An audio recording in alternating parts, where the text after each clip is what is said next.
the defense, please. Ms. Smith? Yes, thank you. As the prosecutor finished, she said, "This is shocking, unthinkable." I believe there were other words used throughout trial. Unbelievable. Obviously, unbelievable, unthinkable, unfathomable. And the reason that's the case is because it was unforeseeable. No one expected this. No one could have expected this, including Mrs. Crumbley. Now, the first thing I want to do very quickly is talk to you about the burden of proof. In the state of Michigan, there are different burden of proofs depending on what kind of a case it is. When people sue for money and say, "I've been injured," or "I was failed by the school even," there will be civil lawsuits, and the burden of proof is a preponderance of evidence. That means it's about a 50-50 standard. And if you have 50% of the evidence, that's the burden of proof for civil. When the state thinks it's important to take away a person's children, the burden goes up, and the burden has to prove more evidence, and that specifically is clear and convincing evidence that it's correct for the state to be taking away a person's children. Now, the highest burden in this country is in a criminal case, and that is beyond a reasonable doubt. And the reason I'm telling you about the differences in the burdens is because in a criminal case, if you have just one reasonable doubt about the case, you must vote not guilty. And so this is my poster just showing beyond a reasonable doubt is guilty, but there's many, many other options. If you think it's likely, probable, possible, not likely, those are all not guilties. You have to be sure beyond a reasonable doubt. And later, as I go through my closing, I am going to tell you the reasonable doubts that the defense believes exist in this case for you to look at.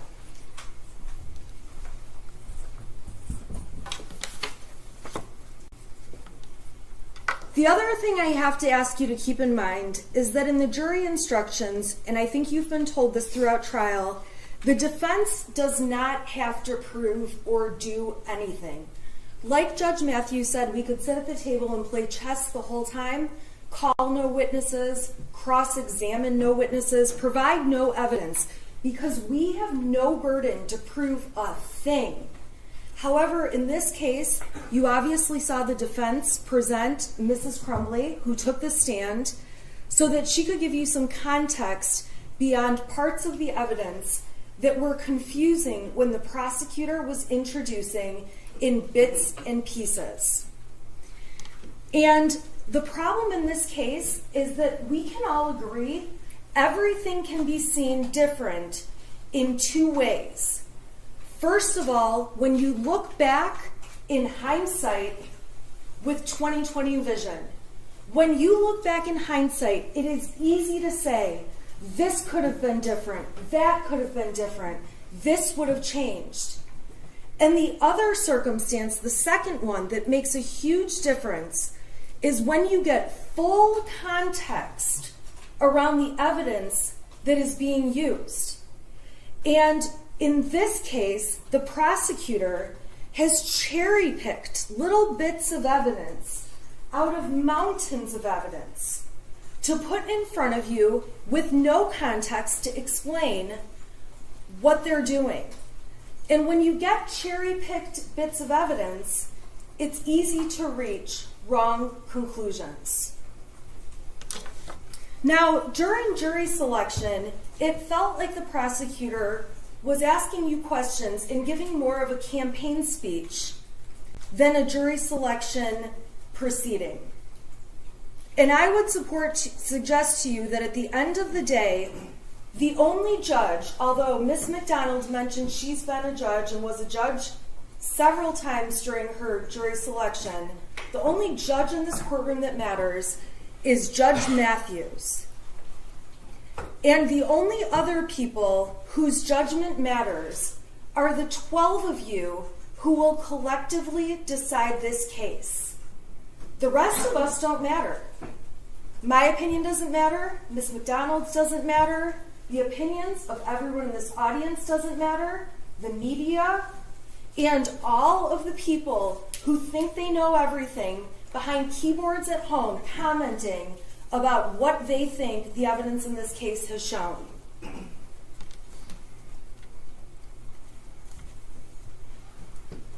So during this case,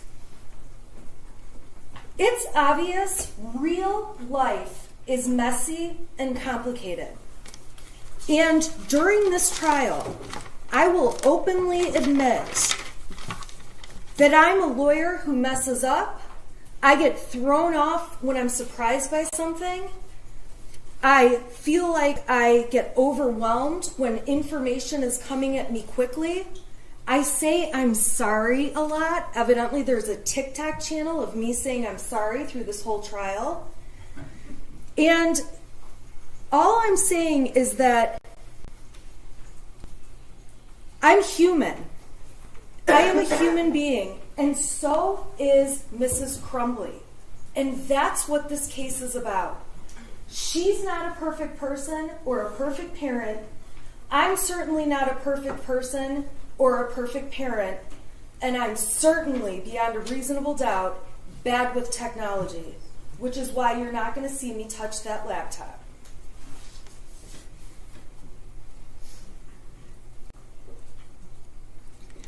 So during this trial, I have stood before you and shown you all my flaws, and I embrace them, and they are a part of what makes me human.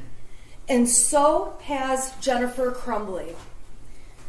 She got on the stand and talked about every nook and cranny of her life, things no one else in the world knew, in her family, among her friends. And she wanted you to see the whole truth, the entire truth, and nothing but the truth on everything, where she had to show you that she has made immoral decisions to have an affair, that she has made decisions you might not make to have another person involved in the affair.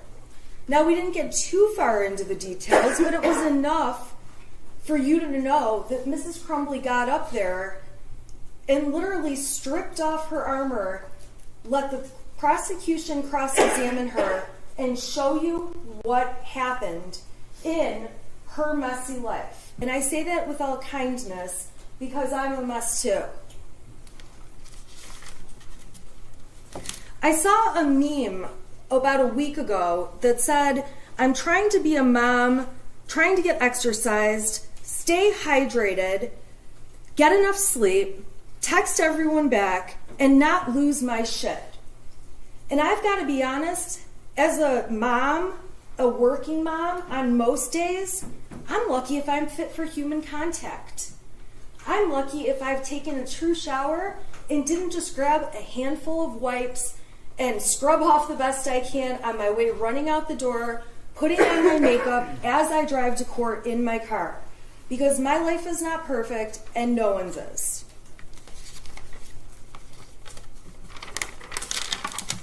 And during this trial, you may have concluded that you don't like me, that you hate me. That's fine. I am just asking that your opinions about me as a person, and if you're one of the people who plans to make a TikTok about me, that you won't hold those opinions against Jennifer Crumbley and will judge Jennifer Crumbley's case based on the evidence about her and her family. And if you hate her or don't like her or agree with things she's done, that's okay too. You don't have to like her. You are not expected to go hang out with her when this is all over. After trial, you don't have to decide if you want to go to her house. You don't have to have Thanksgiving with her. But when you're looking at the evidence in this case, it's important to set aside your opinions of her or take your opinions of me and supplant them on Mrs. Crumbley. Now, when I took on this case pretty early on, I realized I am Jennifer Crumbley, and I could be here accused and sitting in her spot very easily. Now, in my house, we don't have guns. I don't have guns, but I do have children. And actually, I have an oopsie baby, my fourth one. I did not want 4 in 4 years, but that's what I was blessed with. I say I'm abundantly blessed. And I have kids that seem to have no issues. And at the end of the day, they're good kids. They go to school. We have no discipline problems. We have arguments here and there, just like every family does. I have a son that wants to hang out with me very rarely, but I have no belief that any of my 4 children would ever harm anyone else. And while I don't have a gun, I have a large butcher block on my counter with big knives that I use when I cook, and I enjoy cooking. And at the end of the day, my kids could just as easily grab a knife without me knowing it and without me having it on my radar and walk out the door of my house and go play with their kids, the other kids on my block. Granted, they live farther down my block because I'm in the middle of nowhere. And my son could kill somebody with my butcher block knife that I would have never expected to happen. And if you saw the text messages that my husband and I exchanged on a daily basis throughout this past year and even years before, it would be so easy for me to be in her seat. With my kids, I don't monitor assignments. I don't look at their phones. I have no reason to. My son plays a lot of video games. My son's online talking to a bunch of people as he's playing a lot of video games. Even though he has a cell phone, I don't go through it and look at his messages every day. And as he gets older, I do know he's interested in girls.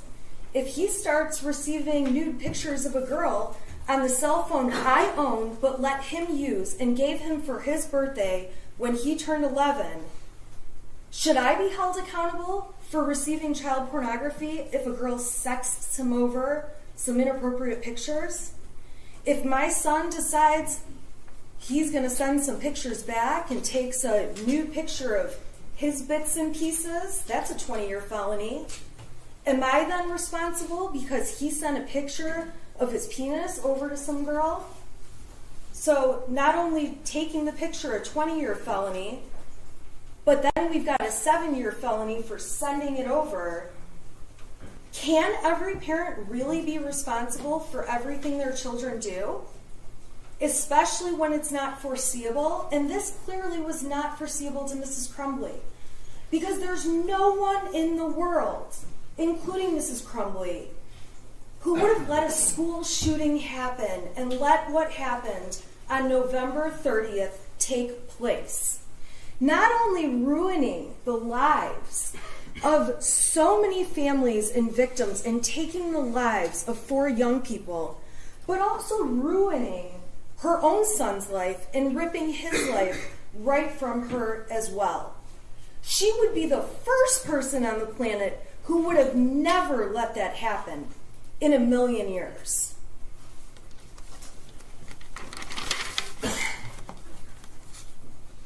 So this case is a very dangerous one for parents out there. It just is. And it is one of the first of its kind. Luckily, however, this is a case where the prosecution cannot meet its burden of proof. And thankfully, it's a case where truly Mrs. Crumbley does have a defense.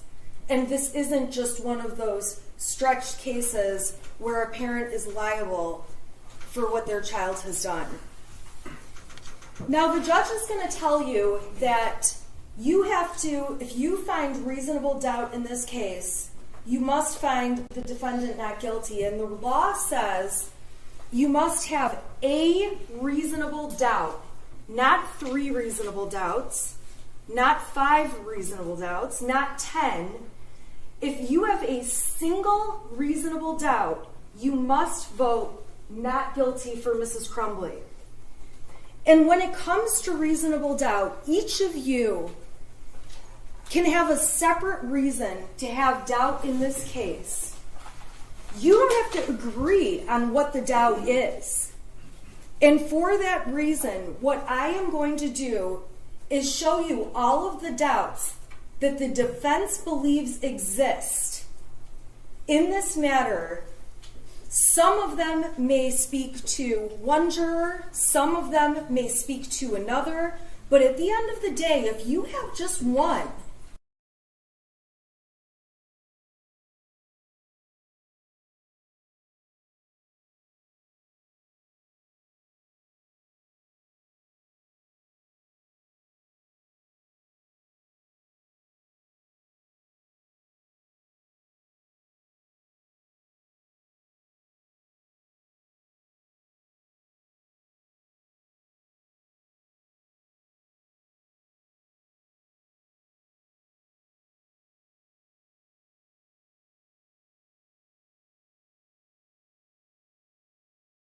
that what happened to Molly Darnell and Christy Gibson Marshall was horrible. But this prosecution, putting that evidence on, was designed to inflame you and make you emotional, strike your sympathy, and get you to hate Mrs. Crumbley, which, by the way, has been very effective for most of the media, most of the public, and for anyone who has seen information put out by this prosecutor in this case. A second reasonable doubt comes from the fact that we know, and the evidence in this case showed, context is key. And that was clear when Detective Wagrowski took the stand and said, you get better decisions when you have more evidence, and testified that in a former hearing, he messed up because he didn't have the video from before the one he saw, so he believed the parents arrived at the school together, and subsequently, when given more context, showing more video from further beforehand, he could see they actually arrived in different cars, met, and walked in the building together. And at the end of the day, the more context you have, the more accurate you can be. When Brian Maloche testified, another example came about where the prosecution had him testify that Mrs. Crumbley said to delete his messages, clear your cache.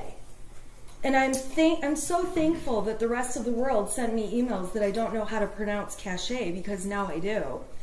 And when Brian ended up seeing the messages before clear your cache and after clear your cache, he realized, oh, she wasn't asking me to delete messages. She wanted me to refresh my web browser to see if the Facebook had actually deactivated. And so that was proof again that when you have more context, you're more accurate. And the problem the prosecutor has in this case is they have very little context for the very little evidence they've submitted. There's also no context around some of this little bits and pieces of useless evidence, like Jennifer Crumbley saying that her son was an oopsie baby. I call my son that, so what? Does that mean I hate my son? Does that mean I would be okay if he went and killed a bunch of people and or if he committed suicide? No! Calling your child an oopsie baby was designed to try to make her look bad with no context. Having Amanda Holland come in, a coworker who's not a friend to Jennifer Crumbley and has been interviewed by law enforcement to tell you her advice on she should go have a mother-son day with her teenager, so irrelevant when she's faced with raising toddlers every day. When I heard her advice, I thought, yeah, right. I have 3 teenagers. I almost have a 4th. And personally, not only would they rather do anything else than spend a day with me, I'd rather do anything else. And we do spend time together, but that's not their first priority when they get to pick what they're going to be doing.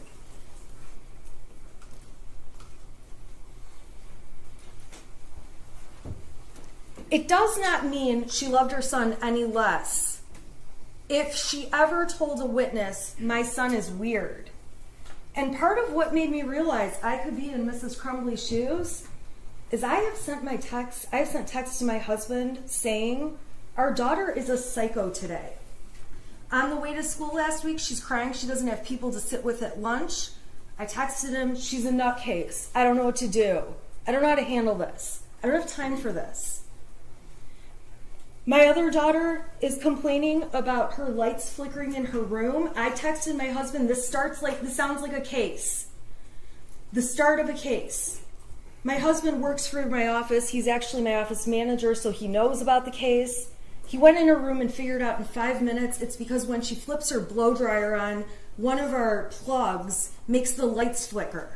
So this ghost that you would read about in my text messages, which by the way I did not respond to despite the fact that it's on our 6-person group chat, would be taken out of context and make me look like I don't really care that my daughter is crazy. I also got text one day, we have no food in our house, I am absolutely starving, you are the worst mother ever. And you know what I did? I ignored it. She was mad we didn't have the right kind of chicken ramen. When we have 85, I like the number 85, when we have 4 other flavors of ramen, and there's about 100 other things she can eat, and I knew she's not going to starve to death, but taken out of context, it makes me look like a neglectful mother. But if you know all the circumstances, and you know the relationship I have with my daughter, I knew it was an overdramatic, stupid point. So when you see messages from Mrs. Crumbley's son saying, will you at least call back? Those are so out of context. And when I'm driving home from court every day, I'm getting messages, will you at least call back? And I don't, because I know what they want is for me to run through the McDonald's drive-thru and bring everyone a Coke. I do stop and get myself a Coke, but I am not getting a round of drinks every day for everyone, and I've realized it's easier to not answer the phone. So you can find reasonable doubt from the context that the defense did actually provide. And when Mrs. Crumbley got on the stand and explained to you her understanding of ghosts and dishes flying and laundry flying, that is evidence. And that is something that can create reasonable doubt to hear what was really going on. Even if you believe the prosecution's dates about what was going on, it's not strong evidence, it's very misleading, and I'm going to go through what it does show. There are 3 sets of dates involving Mrs. Crumbley, all for March of 2021. The first time is March 8th and 9th. They introduced exhibits, including text messages on the 8th, where Mrs. Crumbley starts off asking, is he home yet? Is he home yet? I don't want him to do anything stupid. I'm sure you all remember those. Then they introduced evidence on March 9th that she went to the barn that day with her husband on the 9th. Then they introduced evidence, and I will give them credit, they put together quite a case, although it's really not important, that there was a picture of the horse taken at the barn that day, that the data supports there was a picture of the horse taken at the barn that day, and that there was GPS tracking information supporting that she was at the barn that day. Okay, fine. So on March 8th and 9th, there's concern that the shooter, Mrs. Crumbley's son, is making weird comments, and on the 9th, she goes to the barn and she takes some horse pictures. That's all that shows. Pretty minimal. Next, they went to March 16th through 19th, which was broken up into 1 million exhibits that, quite frankly, were out of order, threw me off my game, helped create these beautiful TikToks, and I'm going to tell you what they show. Now, these ended up all being admitted as exhibits, but I'm going to go in order of what they show. There was a text thread in Exhibit 85, which if you want to look at it, you can, where Jennifer Crumbley said, I'm going to get drunk and ride my horse. This was on March 17th, St. Patrick's Day. A lot of people have a cocktail on St. Patrick's Day. That does not make her a mother that would be negligent or grossly negligent to her child. There's text messages from the day before where Mrs. Crumbley's son is saying some things about, now the house is haunted. Some weird shit just happened, now I'm scared. I got some videos, a picture of a demon. It's throwing bowls. I'm not joking, it fucked up the kitchen. I'm going outside for a while. Can you at least text back? On that day, Mrs. Crumbley didn't text back, but their own exhibit, okay, which is exhibit 83, so the numbers do bounce around, so we go from 85 to 86 to 83, show that within an hour of the shooter making these ghost comments, she did call him. Specifically, she called him back at 7:24, and they had a 19-second phone call. If it was 19 seconds, it most likely was, I'm on my way home, we'll talk when I get home. So then the state, in order to make it seem like they've really, really got some proof here, they admitted exhibits 87, which show on the 17th on St. Patrick's Day, James was on a horse. They showed People's Exhibit 88, confirming the metadata that James was on a horse. They showed a picture, 89, of Jennifer on a horse that day. Metadata to prove she's on the horse that day. Another picture, number 91, of James on the horse, a different picture. The metadata to prove James is on the horse. A picture of Jennifer with her horse in Exhibit 93. And again, the metadata to support the picture was taken out at the barn and sent, and that these people talked about these horses. Okay, so fine. That's on the 17th of March. You're going to have access to all this evidence if you want to see it. Then they introduced exhibit number 86, which is where their son says the house is haunted. This is on the 17th. This is the day where he says, can you text back? This is the day where I already showed you the exhibit. She called him. She didn't text back, but she called him. And then they show a couple texts from a few days later on the 19th, where it's obvious from the messages the Crumbleys had had an argument with their son the night before. He was upset to have his phone and things taken away. That Jennifer Crumbley gave him a melatonin to go to sleep. She should have only given him a half. It's in the messages, but she gave him the whole thing. And it knocked him out, and he slept in their bed that night. And when he woke up the next morning, James described him in the text messages as he woke up looking like he had way too much to drink last night, complaining about a headache. Jennifer says, well, he was really worked up and out of control, so I can see why, talking about his behavior during the fight. All I know, Jennifer says, he needs to eat, go to work hard, not complain, and he can get his stuff back. She testified that getting his stuff taken away is his trigger. It's what makes him get upset. She says, you respond and I didn't get it.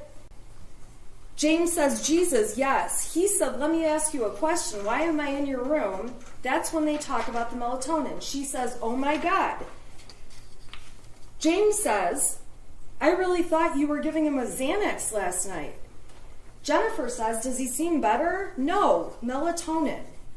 James says, I know. So obviously he's joking. Jennifer writes, but he hasn't had one before, so I should have only given him half. James writes, well, he's doing his school, says his head's hurt, so he took Tylenol. Jennifer asks, is he okay to work? James says, yeah. Does he remember what he did? James finally says, dude, I'm working. I'm on a demo right now. I haven't talked to him. He's doing school. And that's really the extent of the conversation. So fine. So one day, they get in an argument. And I'll tell you what, those kind of arguments in a heartbeat could have me sitting in her chair.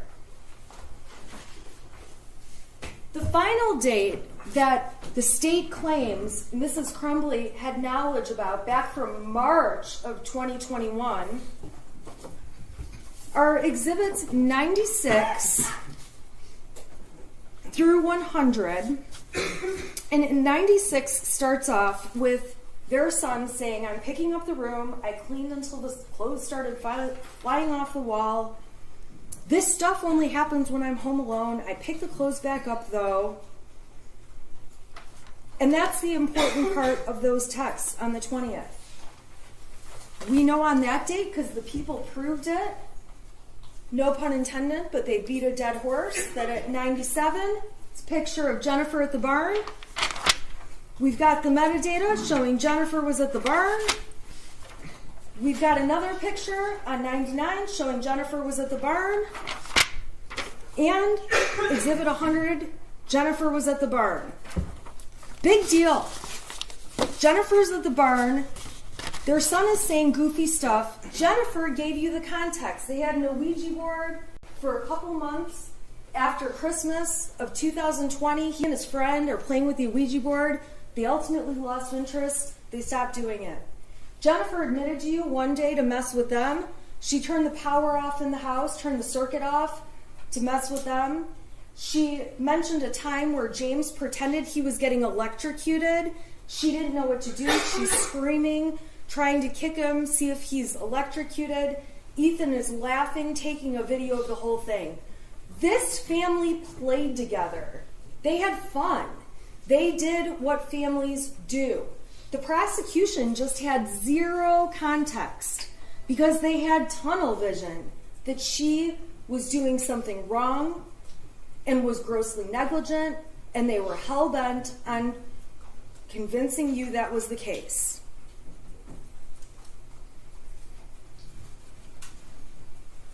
So the other thing that you can find as a reasonable doubt in the case is the lack of evidence in the case as a whole. The prosecution has made very serious claims. And when you really look at it, they have very little evidence. So what they've shown to you, and I have it in these folders, are these dates in March 2021, which, by the way, are 10 months before the shooting even took place.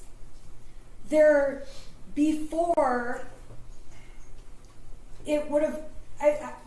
It's unreasonable to expect that things that happened in March of 2021 are an indicator that 10 months later their son's going to do something. It would be very different if every week there's something going on up until the shooting, but there's not.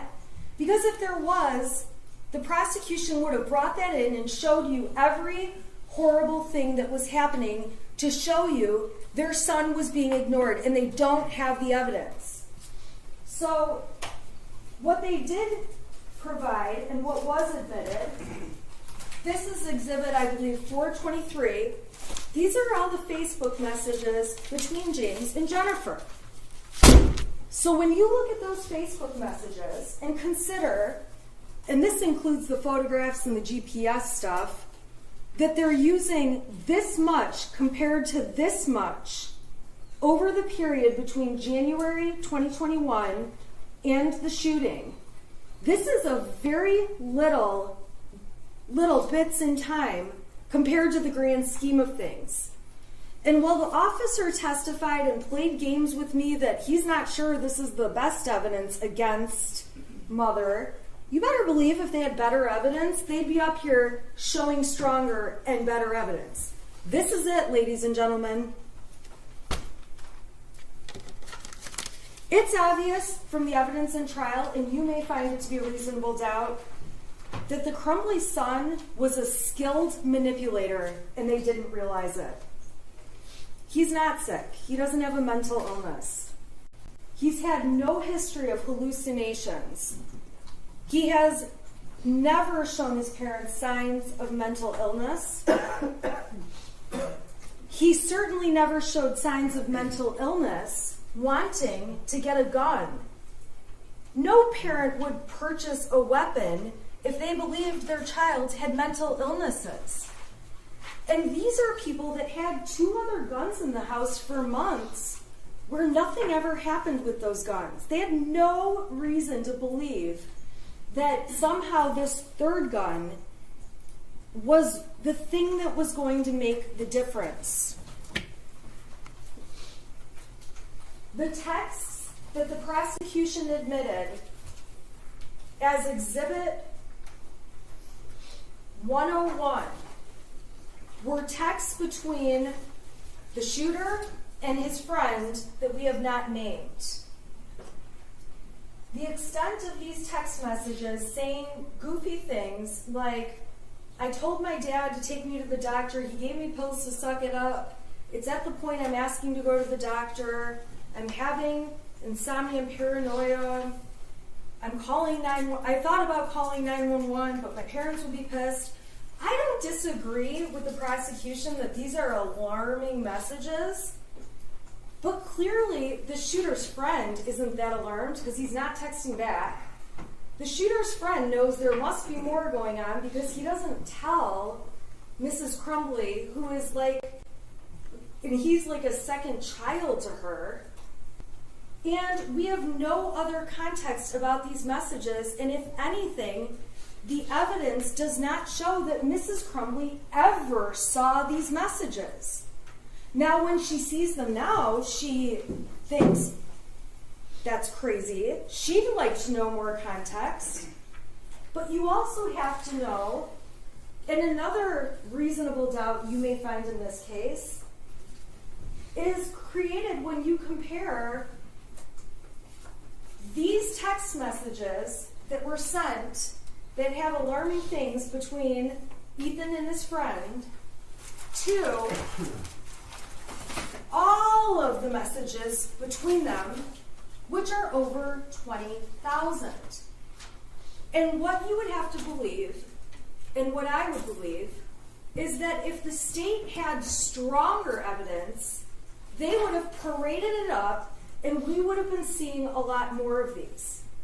But instead, they were admitted, and you haven't heard the friend testify, you haven't heard any context about these, and all you can see, and really all the evidence shows, is that there's no reason to believe Mrs. Crumbley ever saw that.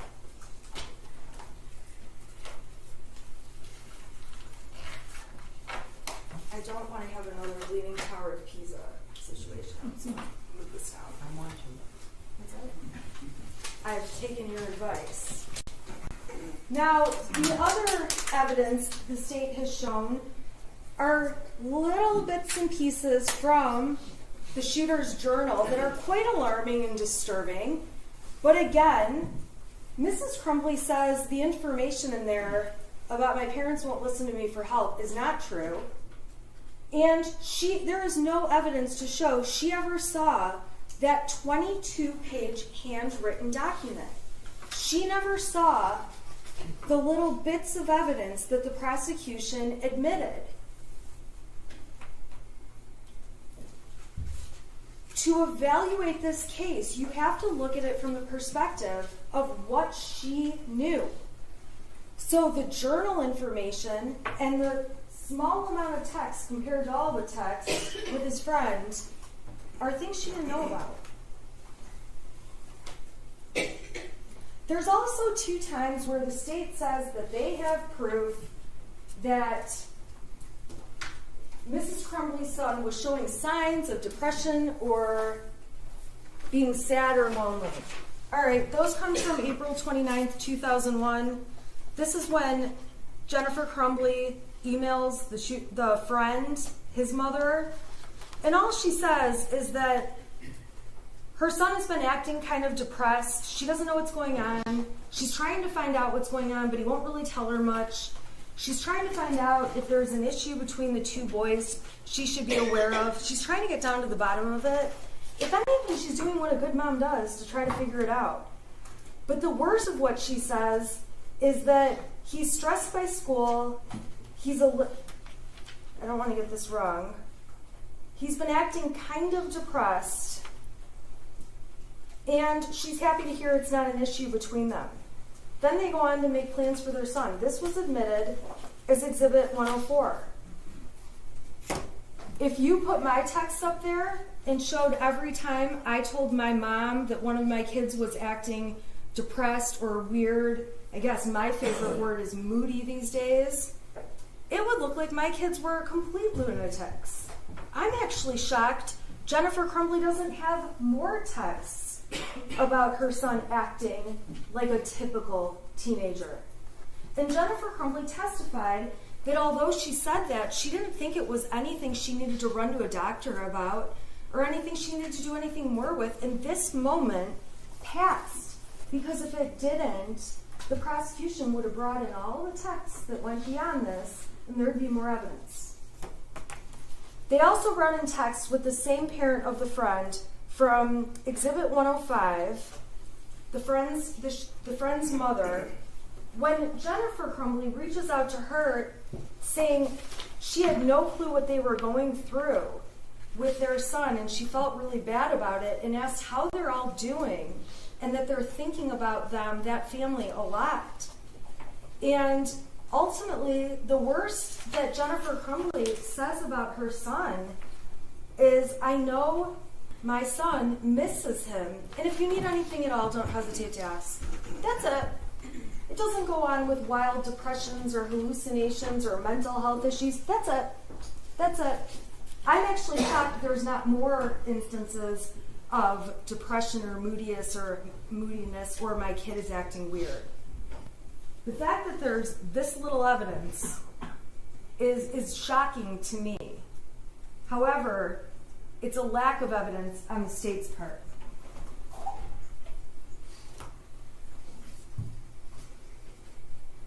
There's also a lack of evidence in Mrs. Crumbley saying he's depressed to really anyone else.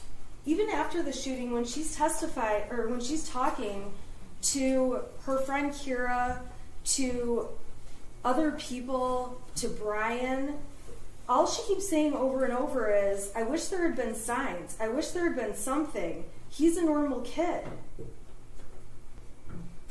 There's a complete lack of evidence of mental health concerns specifically. If you want to really spend some time digging into this, you can read all the messages between James and Jennifer Crumbley, all of them, and you will find that there are not texts that go on and on that their son was exhibiting anything close to a mental health concern. And again, my text would read worse because I say things like, I think my daughter's psychotic.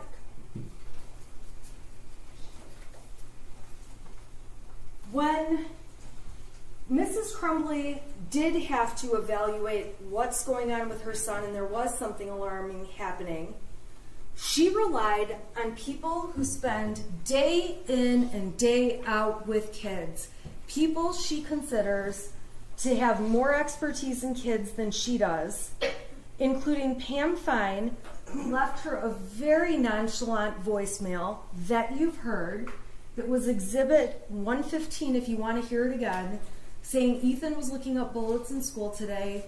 It's not illegal, it's not wrong, he's not in any trouble.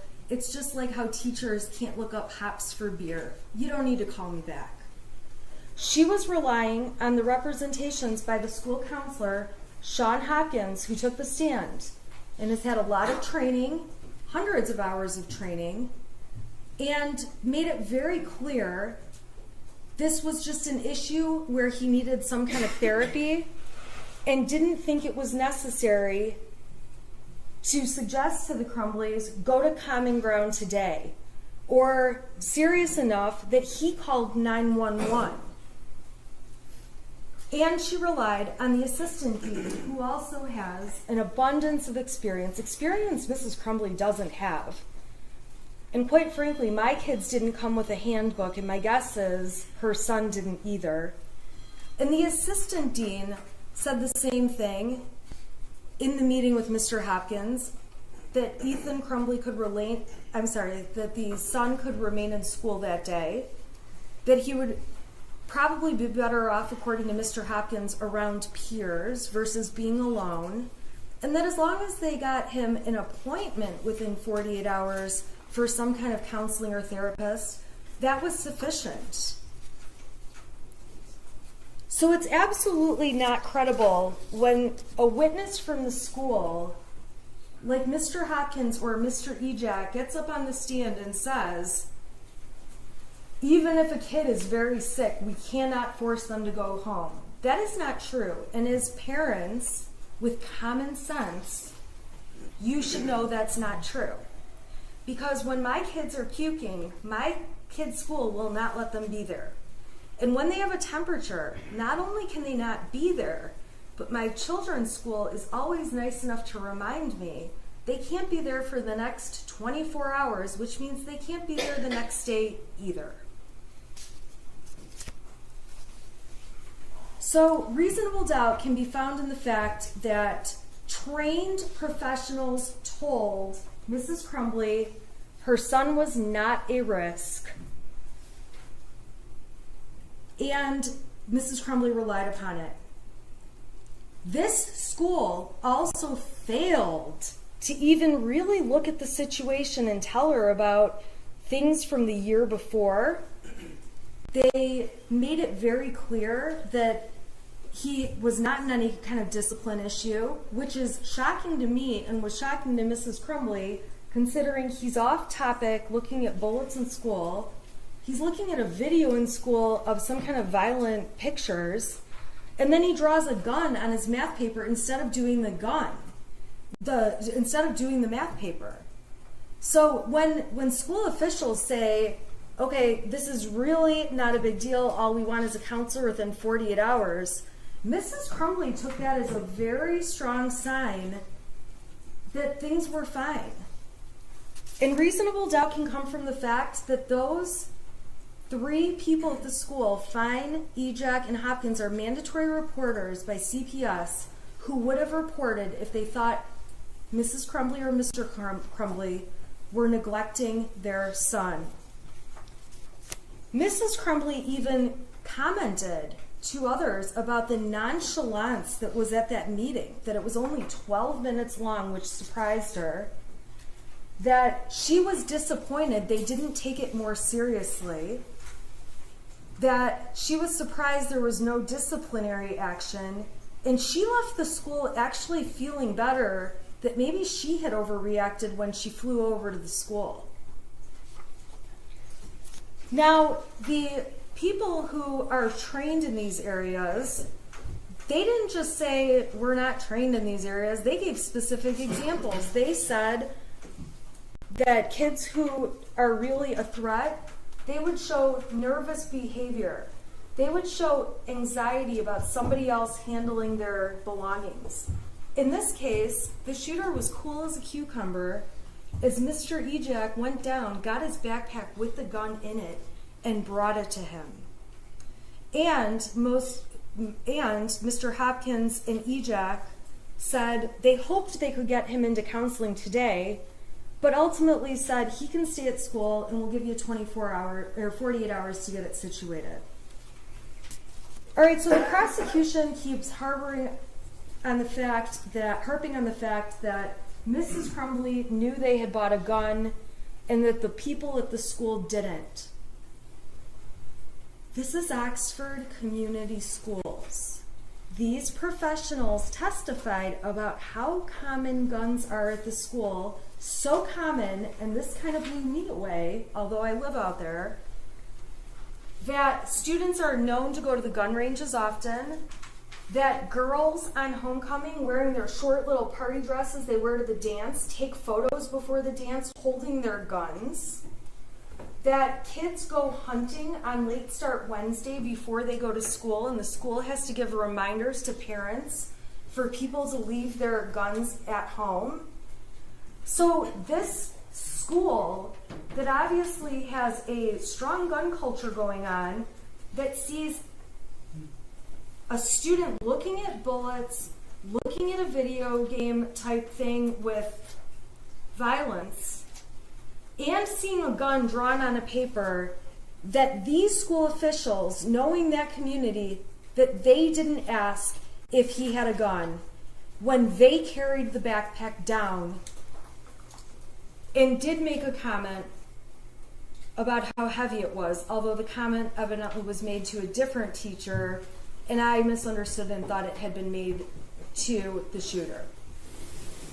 So yeah, Mr. and Mrs. Crumbley, they didn't mention the gun, but they did mention that they had been at the shooting range with their son. And this is a community that is so into guns. I can't even believe that these girls, I always look at those pictures on Facebook and think, oh my God, how short are those dresses? And these are girls showing their dresses with their guns in their hand. They know this is a gun community. Reasonable doubt can be found from the fact that the biggest concern at the time was suicide and not homicide. The worst case scenario that was presented would lead a reasonable person to believe there was a possibility of suicide, not homicide.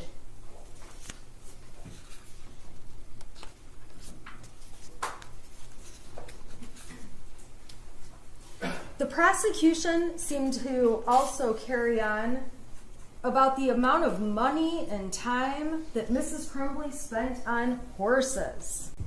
Just because she spends money and time on horses doesn't mean she doesn't love her son. And the fact that they have to stretch so much can create reasonable doubt. And if you actually look at the exhibits the defense submitted, you'll see that Mrs. Crumbley said she has to get a second job to pay for the braces, which are very expensive to put on her child's teeth. She paid for her son to be a part of a bowling team. She paid for him to do other sports. She cared about her son. Just because she cared about horses and bought medication from them and had a horse hobby, that's not any different than a dad who likes golf and buys new golf clubs and has a membership to a country club and spends time there and spends money at the bar there on days they go golfing. It's not any different. To try to suggest that it shows the priorities were on horses and not their son is just garbage. This is a son who had everything he needed and all kinds of opportunities in life. A son they take camping and on vacation to Cedar Point. Not only do they take him, they take a friend with them. These are parents that clearly love their child. They're sitting there playing board games with him, spending time doing that. That's all in the Facebook pictures that were admitted. Those are submitted to you as exhibits, and you can take a look at them if you want to. Brian's testimony in this case absolutely creates reasonable doubt.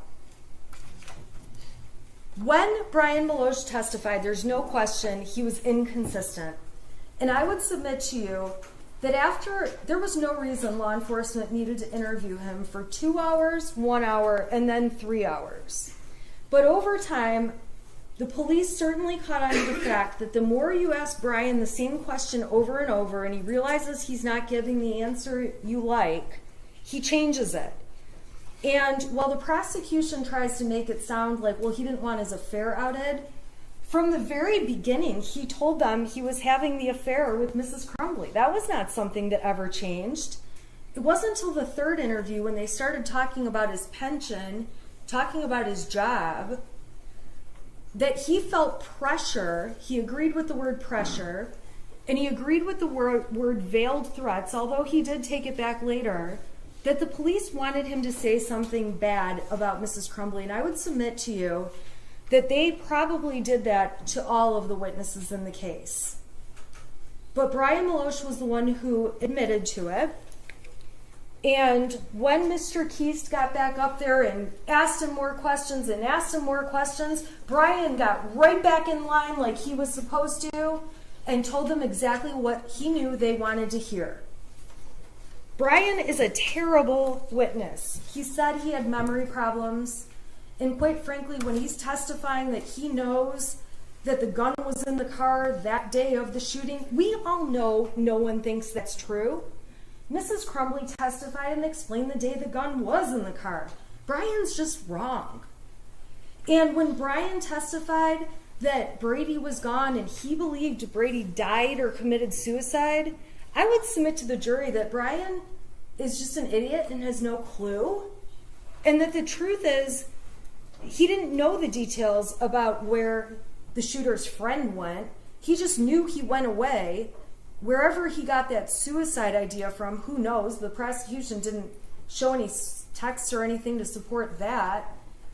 But it's clear that Brian Maloche has been put on a mission, which is, you're coming into court, you've got some things hanging over your head, and we want you to take a position against Mrs. Crumbley. And I would submit to you that if you read the 77-page exhibit that I got yesterday and went through in painstaking detail with you, you can see that Brian Maloche did not think of Mrs. Crumbley that way when he knew her and when he dealt with her. And he testified the only places he got new information about her that made him think differently about his answers were from law enforcement and were from the media. The media that we have talked about in this case repeatedly as being inaccurate. Brian admitted that when the prosecution asked him, and we've already talked about this, to delete his messages, when I went through the part about clear the cache, Jennifer telling him clear the cache, showed him the stuff before and after, he realized it was just to refresh the page to see if Facebook had deactivated. So giving him little bits of information is particularly dangerous because he's not the sharpest. And that's what the prosecution did. They used him to their advantage to try to make it sound like they have this case and all these horrible statements against Mrs. Crumbley.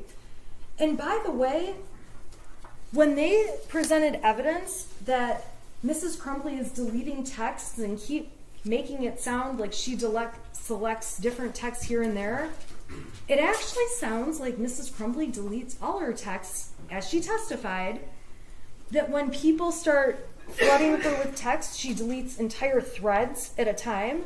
Who knows what she's deleting? We saw her on her phone flipping through them super fast. And the texts ultimately that she deleted, the prosecution did point out two of them in their closing. They pointed out the texts about "we're fucked" and "we're on the run again," but they didn't mention that she deleted two texts that are actually very exculpatory and helpful to her. Why would she delete some of the most helpful and exculpatory things she said? Those two texts are on page 42 and 44 if you want to see them in the 77-page exhibit. And those two texts confirm, she calls it the string lock was on the gun. She means the cable lock, but she doesn't know enough about guns to say cable lock. The string lock was on the gun. And the other deleted text that the prosecution didn't mention was when she said that the weapon had been locked, the ammunition had been stored separately, and that everything was not loaded. There's no reason she would delete two messages that are that helpful to her. She's just a person who deletes all of her messages, as she testified to. You can find reasonable doubt that Mrs. Crumbley's state of mind is very obvious in statements she made after the shooting. Right away, she's talking about how she had no signs to believe anything would happen. At the substation interview, it's on recording, we watched it. She tells the interviewer, "I had no signs, there were no signs."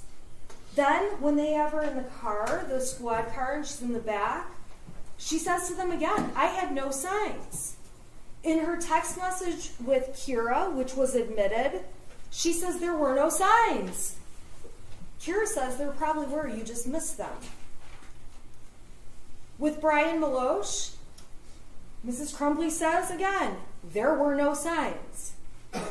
I would submit to you, this is not some master plan where Mrs. Crumbley decides she's going to suddenly say there's no signs. First of all, there's no evidence of signs Mrs. Crumbley knew about. And second, all of her immediate fast statements in a time of stress, right after she's had guns held to her face, walking out the front door of her house, she's saying there were no signs. You might find, and I know the prosecution takes issue with this one, but Mrs. Crumbley was actually, in fact, a hypervigilant mother. She's the kind of mother who is going to the friend's mom to chase down why he's having a moody and kind of depressed day. She's on Power Schools on the app multiple times a day checking for missing assignments. She's emailing teachers about grades. Christy Gibson Marshall, the assistant principal, who did do one of the bravest things I've ever seen, she testified she saw the shooter's face and couldn't believe it was him. And the reason she couldn't believe it was him is because it was so unforeseeable.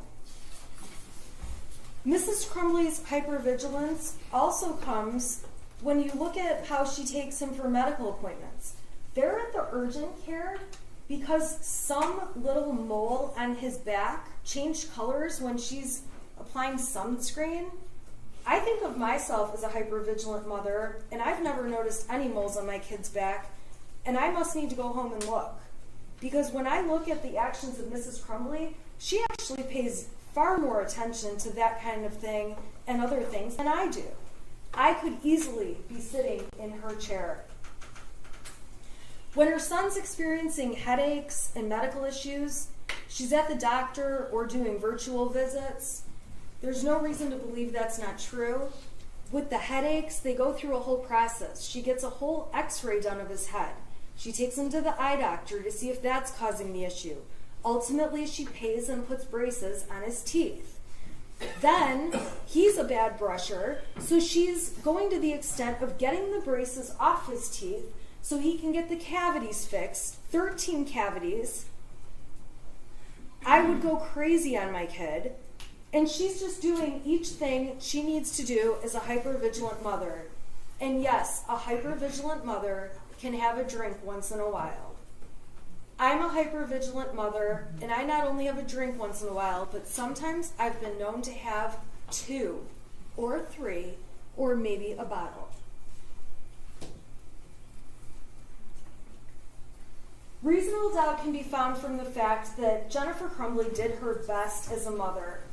While going to the shooting range is not her thing, she's trying to find a way to bond with her son, who has just had his best friend move away.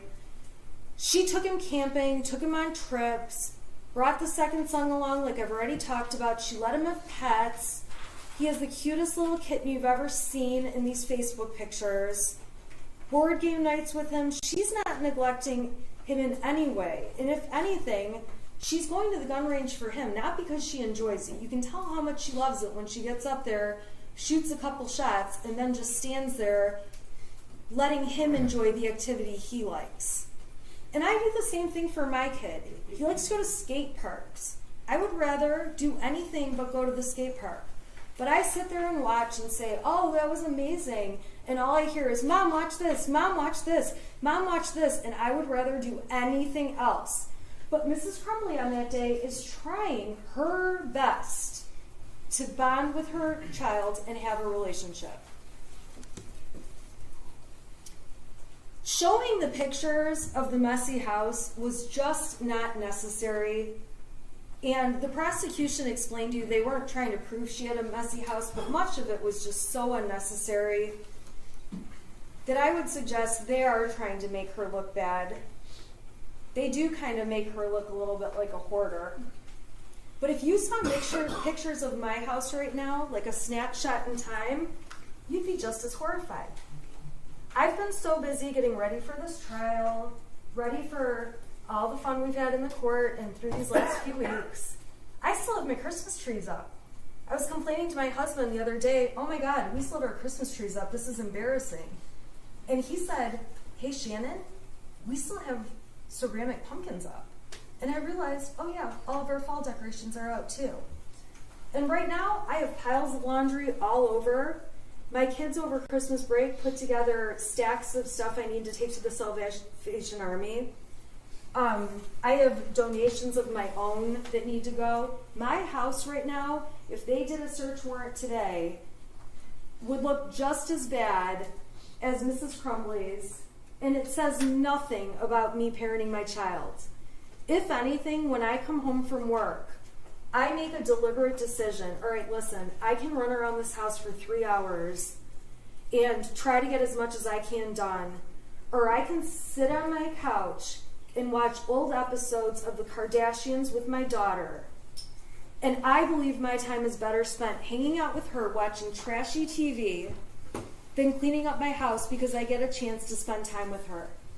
And Mrs. Crumbley was the same kind of mom. She was waiting until the holidays to have more time. She said she was going to clean her son's room. I would be screaming that I would make my son clean his room, but regardless, the project coming up was going to be to get those rooms in order. But at that point in the year when the holidays are coming up and you're getting ready for all of it and going through Thanksgiving, it does get to a point where you do have boxes piling up and you're just trying to get through those last days of school to get to Christmas break. There's reasonable doubt when you look at what Mrs. Crumbley thought after the meeting with Mr. Hopkins and Mr. Ejak.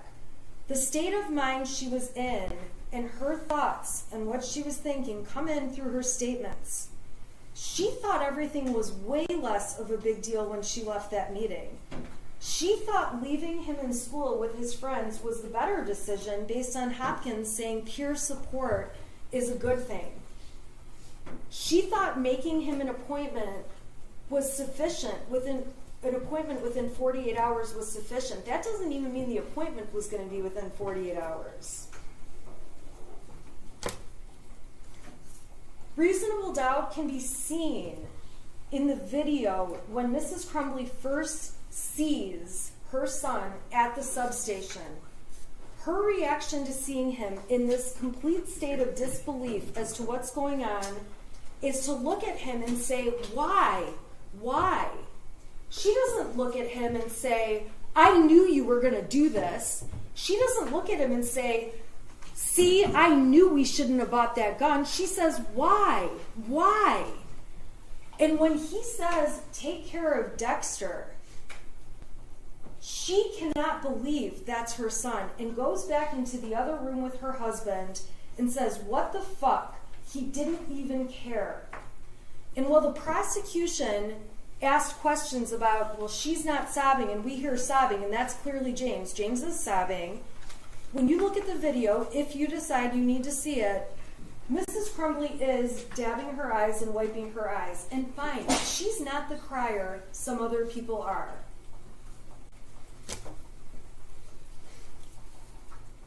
Reasonable doubts can come from the statements in the heat of the moment at the substation when Jennifer Crumbley is in a state of shock trying to answer their questions. She says, he's never done anything bad. This is after she already has somebody saying you really should have a lawyer there. She's still just talking about what the truth is. He's never done anything bad. One of the parents says he's a perfect kid. Jennifer Crumbley tells them the most of an issue he ever has is anxiety over tests. Jennifer Crumbley tells them everything was fine this morning. In the statements Jennifer Crumbley made when she was in the car and doesn't even know yet if there has been fatalities, she says he's never done anything. She acknowledges he ruined lives today. She says, it's the first time I've ever seen him do anything. She says, he's a good kid. He's never angry. He's mellow. He's not what he looks like. He's not a monster. And she's not a monster either. She explains to them in detail when they ask, he's never had mental issues. In those moments, she can't even think straight about life around her. She's worrying about a horse and her job and all kinds of random stuff. And ladies and gentlemen, when emergencies happen, life doesn't just stop. So the fact that she's able to function and think, I still need a job, I need some money, I need a phone that works, that doesn't mean she thought her son would terrorize and kill people and shoot people at a school. Her reaction when she finds out there are fatalities was genuine and honest, and she broke down crying, although she does continue to keep answering their questions. She explains why she feels like fatalities are different. She explained that on the stand. If he had shot people and injured them, it was something they could at least deal with. But a fatality is a fatality and can never be changed. The prosecution's attempt to misconstrue Jennifer's entire demeanor is a reasonable doubt in this case to show they don't have a strong case. They keep saying she's not sad. Jennifer explained she went into what can I do mode. She did show sadness if you read the texts between her and Mr. Milosh. She showed sadness in the way that she shows sadness. And for these officers to get up on the stand and say she didn't behave like the mother of a school shooter should behave is nonsense. None of them have ever dealt with the mother of a child, a teenager, who has just killed people and shot many others. There isn't a right way in any handbook to say how you should or should not behave. Trying to make her look selfish and callous goes right with that same thing. How she reacts is how she reacts. You see it on the screen. It's really hard to pass judgment, although these police officers did, on how a person should react when for the first time in their lives they walk out of their house and are surrounded with guns in their face. Or how a person would react to be woken up in the middle of the night on a mattress with police around them and above them with guns in her face. So not only has anyone not been in the shoes of a school shooter and dealing with the kind of emotions that would come with that, they also don't know, and there isn't a standard reaction for how you behave when you're surrounded with guns in your face. Jennifer's own statement provides reasonable doubt that she didn't think he would hurt other people. She typed to him, "Ethan, don't do it." She didn't say, "Don't shoot people." She didn't say, "Don't hurt anyone." She thought the only thing on her radar that could be possible at that point, knowing there's an open shooter and he has a weapon, was that he would kill himself. Reasonable doubt can be found in Jennifer's testimony. Jennifer's testimony is evidence, and at the end of the day, whether you believe, like, hate, however you feel about her testimony, the defense didn't have to prove anything. You still have to evaluate the prosecution's case for what it was. However, Jennifer Crumbley did take the stand, and that was not easy for her, to give you additional context about what was going on in the shreds of evidence the prosecution cherry-picked and put before you. The only person who's actually been consistent in this case, and you can find reasonable doubt from this, is Jennifer. She's consistent in what she says to police, what she says to her husband about things, and what she says to other witnesses who testified. You can find reasonable doubt in the fact that the police officers are very, very biased in this case. There is no doubt this is one of the most awful situations any one of them have ever been involved in.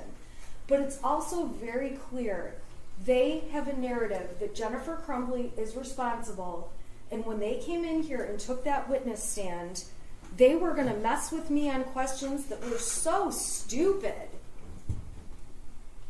Like this ATF agent telling me he doesn't know if teenagers could lie. Everyone in the room knows a teenager could lie. That was a low ball. Just answer the question.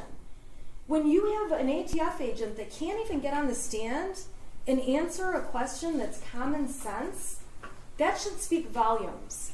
That there's a narrative they've been directed to get out, and they have an agenda. And that agenda, ladies and gentlemen, is not positive for Jennifer Crumbley. Making this big deal about money and cash that Mrs. Crumbley took out is another reasonable doubt in this case. Mrs. Crumbley explained her dad had accounts frozen. She didn't want her accounts to be frozen. Her dad put money in that day so she could take it out. Getting money out of the account that had her son's name on it wasn't done in any way to steal money from her son or show she doesn't care about him. She's the one that contributes every week from her paycheck into that account. And at the end of the day, she wants cash because everyone in the world absolutely hates her. She can't walk in places and hand them a credit card. Hey, Jennifer Crumbley's on that credit card. The only option she had was cash. She can't go in and start showing identification and things to get hotel rooms, and the more cash she can use, the better. The less she has to risk that people are going to figure out who she is. And remember, the world was essentially showing its colors against her as she was receiving threatening messages in the days that followed that shooting. On Facebook, from other people, in her emails, in her Instagram, everywhere. They're so threatening, her employer is making her shut down accounts. Her friends, people that have been her people for years, don't want anything to do with her and don't want to be by her because she's that dangerous at that point in time. So for her to want to have cash makes absolute perfect sense. That's not a sign she's trying to flee. And also, if you're trying to flee, you don't go around local Oakland County and areas surrounding it and carry around a syringe of horse medicine. If you're going to flee, you abort mission on the horses. At that point, you're fleeing. It's very obvious Jennifer Crumbley, her intent was not to flee. Her intent is to stay safe. Her intent is to avoid threats. Her intent is to get this horse medicine to this horse, which obviously can't happen if she flees. It's clear when she's at the art studio that she's not hidden very well. She's outside smoking. Her husband's outside smoking. We saw the evidence of the cigarette butts in the snow. There's commercial buildings around and businesses within that studio. She's walking around taking a tour of the studio with her friend who owns it, and there's cameras all over the building. Obviously, she's not trying to hide if she's going into a building where you can see security cameras right on the outside that would document everything that's happening that we ultimately got to see in this trial. It's clear she's trying to stay the night in Detroit on November 3rd and didn't know where to go. It's clear from the video she's dead asleep at 1 o'clock in the morning when they're ultimately found and woken up to guns in their face. She testified she took 4 Xanax, and so did her husband. We also saw evidence there was a liquor bottle in the garbage, and presumably she had a drink. After 4 days of no sleep and not really eating, one can only imagine how hard 4 Xanax and a cocktail might hit you. So they make this big deal that there's text messages after 11 o'clock saying we might have been found. Well, earlier in those text messages that were admitted by the prosecution as Exhibit 430, the first text says, Marielle, this is Jennifer's phone. And Marielle was the other attorney at the time. Marielle, this is Jennifer's phone. James and Jennifer are using Jennifer's phone now. Next message. The other phone broke. And then there's a message to the Crumbleys, when you can, we like for you to call us. That's at 6:19. Then at 6:21, thank you, Shannon's calling you both shortly. Then at 7:02, I text, Marielle and I are going to come get you in the morning. We do not think it will help to make a statement that you're coming in or that it will be tomorrow morning. All we can say, as we've told everyone, is that you're coming back, and as of tomorrow, you'll be back. My next message says, we can show them that everything we've said was going to happen did happen. Because the Crumbleys weren't running. They just wanted to turn themselves in to a court. And law enforcement got on the stand and told you that's something people commonly do. It just didn't happen in this case. At 7:03, the Crumbleys write back, and we don't know if it's Jennifer or James because they're sharing his phone. Okay. Text to the lawyers that say Marielle, Shannon lawyers. Who knows why they sent that? I text, I am going to drive home from my office right now. I'll give you a call in about 45 minutes so I can get all of the bond factor information written down for you, for Marielle and me. I'm asking for bond information so we can go to the court in the morning. Your Honor, I'm going to object. There's a prior ruling. She cannot be a witness. That was already dealt with. Sorry, I thought I was arguing off the evidence they admitted. Well, you can argue off the evidence. Okay. So they say at 7:37, okay, we'll be waiting. I'm going to call in 1 minute, okay. Then at 11:14 on the phone that both of them have been using, a text is sent to the lawyers. Think we might have been found, don't know, just a heads up, please check. It's not for a couple hours that they're actually found, but Mrs. Crumbley testified she didn't send that text and she was already asleep. Now, after those text messages, there's 2 more pages that are included in that exhibit. So if you do end up taking a closer look at 4:30, which is totally fine, just be aware that there's another thread that starts that's a repeat, and I don't know why that is. I just want to let you know that, and I'm not sure why that exhibit is like that. That was a new one we got, obviously, all today.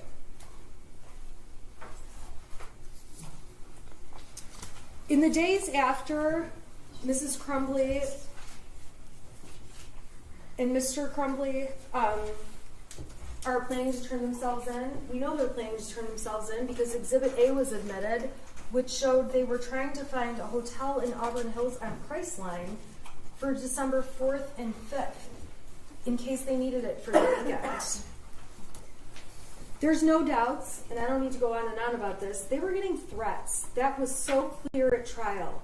They were afraid to go turn themselves into a police station. A police station where if they went, there would likely be other inmates or bad people there, and their faces would be up on a TV because it was all over the state at that point. They were terrified. They wanted to go in through a lawyer. Reasonable doubt can be inferred from the fact that they set an alarm clock, which was admitted by the prosecution, showing that on Saturday they were getting up at 6:30 or 6:45, completely consistent with their plan to go to Novi for an 8:30 hearing. This is also not James's trial. I am not standing here suggesting that James is guilty of involuntary manslaughter in any way, but it is important to point out that James was the parent responsible for all of the storage of the guns. Jennifer Crumbley barely knew a thing about them. She didn't object to them being in the house. She didn't object to buying the gun that James and Ethan were interested in. She didn't object to calling it Ethan's Christmas gift. She was not responsible at all for the storage of the weapon. It is misleading to suggest by the prosecution that Sig Sauer case was open on the bed and that it sat open like that all day with the ammunition box next to it. It's very clear that when James and Jennifer Crumbley were on the phone during that 7-minute phone call, Mr. Crumbley was looking for the gun, found the gun was missing, asked Jennifer Crumbley, where's the ammunition, pulled it out, and set it on the bed. It's not like that gun box, that case, was just sitting out there open at all times. When law enforcement did get there, find it on the bed, even they moved it around to the kitchen counter and other places. While this is not James's case, it is fair that Jennifer Crumbley would expect that he would have more flexibility in going to handle an issue at the school. That is not unreasonable and does not make her a bad mom. He's out in the Oxford, Lake Orion, Rochester area door dashing. She's the one with the professional career supporting the family and paying all their bills and trying to keep her job, which they may need to add the family on for insurance in this open enrollment period. She shouldn't be diminished as a mother because she was going to let father go to the school and handle whatever issue there was. Now, ultimately, they went together. But he's a DoorDash driver. She's trying to pay the bills. She's the breadwinner. At that time, he's in between jobs. She shouldn't be dinged for that. It's misleading for the prosecution to suggest there's been evidence in this case she keeps guns in the car. She didn't say she keeps guns in the car. When she was interviewed, and if you really want to watch the interview, you can, Jennifer told law enforcement there was one time that gun was in the back of her car. That one time was when James put it in the back of the car, and she drove the car to the range. Her son and her had a experience at the range, and she drove the car back home, left the car locked with the gun in it, so that when her husband got home, he could put it away. It is not true that she was driving around keeping guns in the car. That is not what she said to police. As far as Mrs. Crumbley knew, there was a cable lock on the gun at all times. She called it a string lock.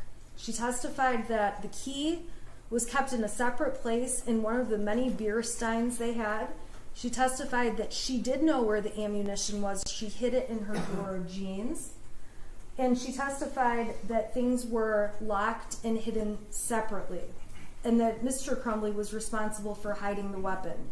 If you are upset with how the weapon was hidden, that's not your issue to decide. That's a future jury that will look at the case of James Crumbley. You're here to look at the case of Jennifer Crumbley and consider what she knew.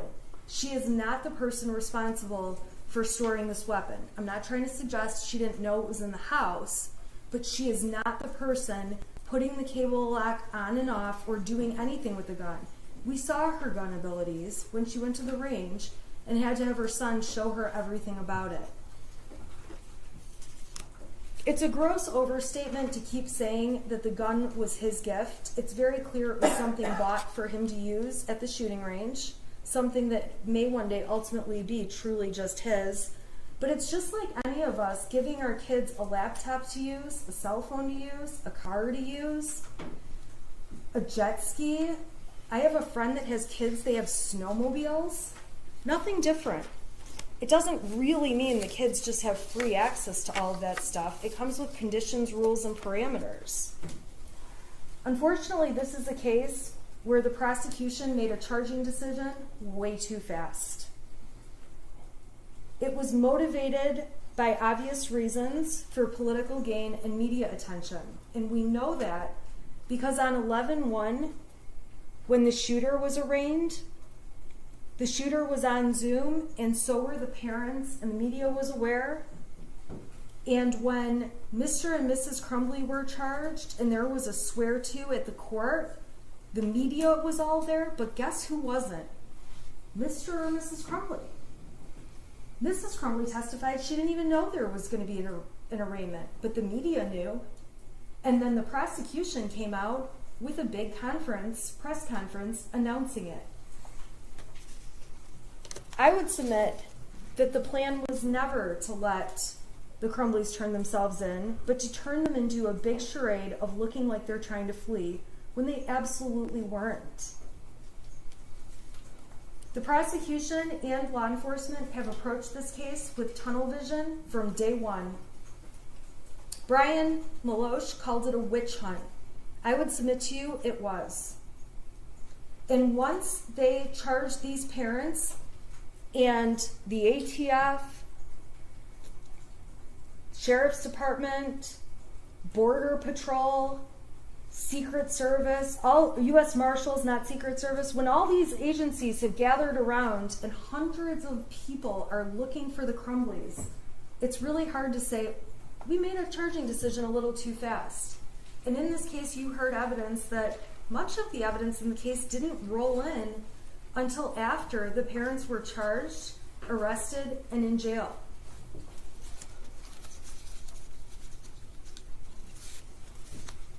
To try to suggest having multiple phones as a sign of fleeing is just garbage. I think everyone here clearly understands why they bought burner phones and why they went and bought replacement phones with their phone numbers so they could use two-factor authentication to get into their accounts.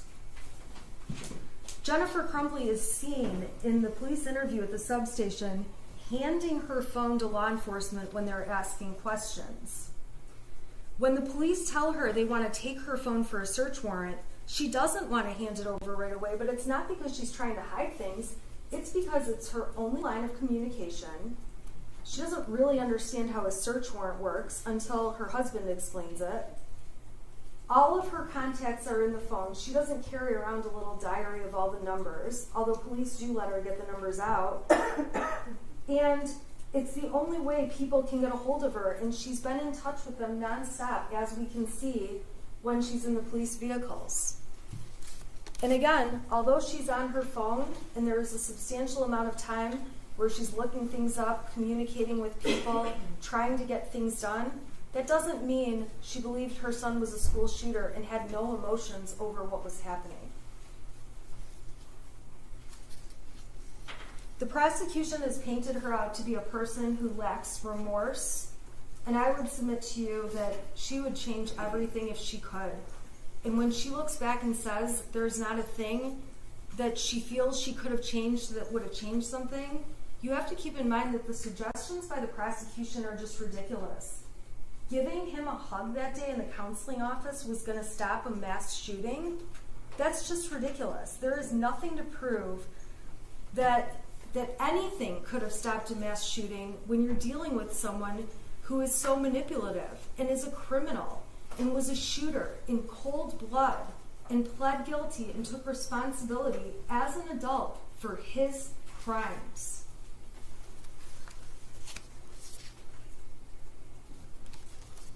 Finally, my last reasonable doubt card is blank, because I've tried my hardest to come up with all the reasonable doubts the defense sees in this case.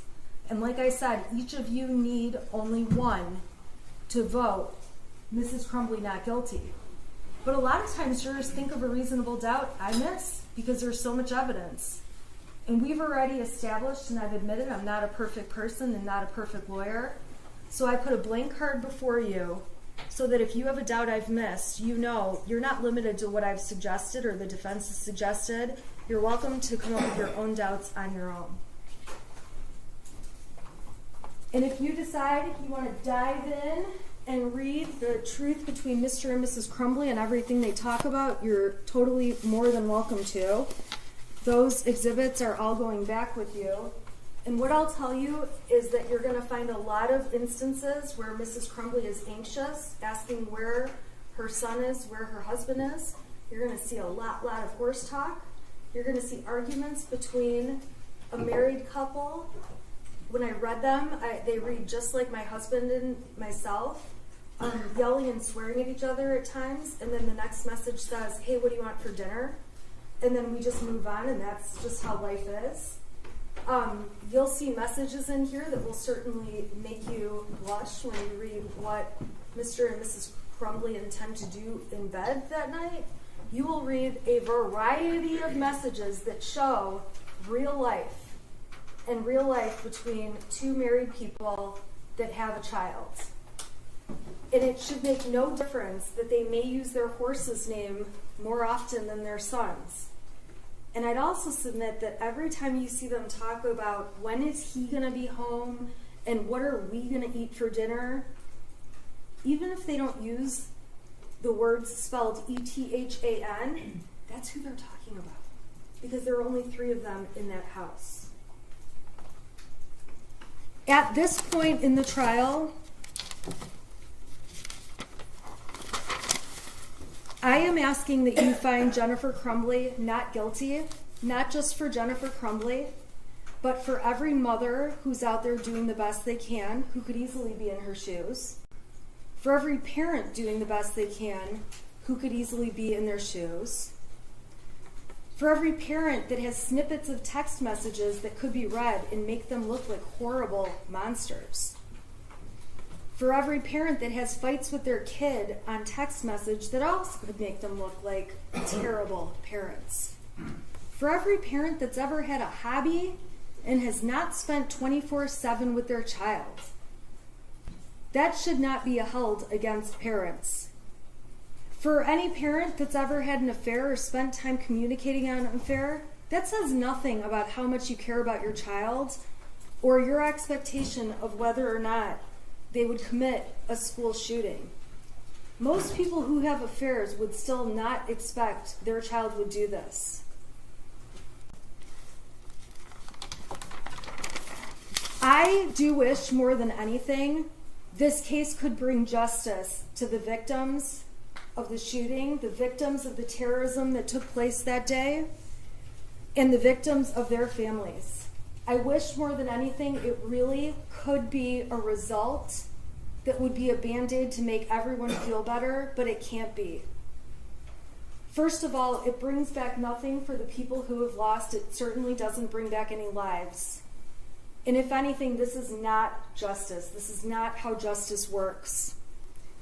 This case does nothing for the people who have already lost everything. Many of the people sitting in this courtroom. And it does nothing to bring back the tragedy and the tragedy that unfolded on November 30th.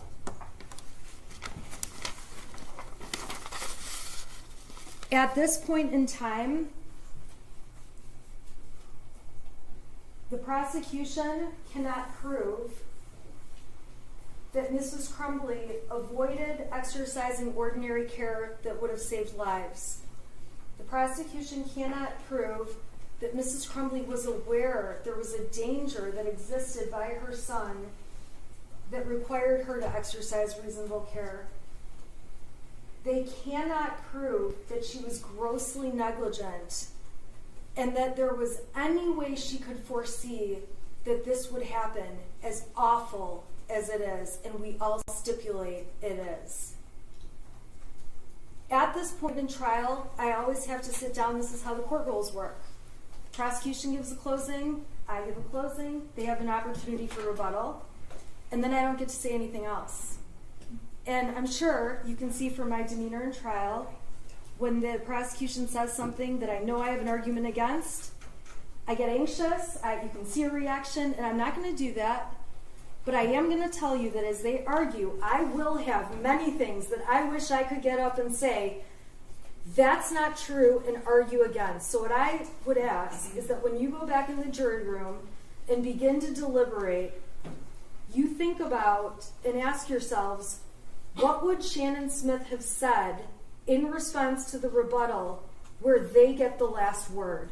I would just ask that you consider that in your deliberations, because I guarantee you I'll have a very hard time sitting here knowing that the prosecution gets the last word when I know the defense would disagree with it. And I am asking each of you to vote that Mrs. Crumbley is not guilty because she is not guilty, and because a not guilty verdict is the only fair and just result in this case. Thank you. Be sure to check out my other videos and playlists for more true crime content. And if that's not enough, you can join our Patreon. Don't have a tinfoil hat? It's okay. We'll make you one. It's that easy. See you guys in the next video. See you later. Bye.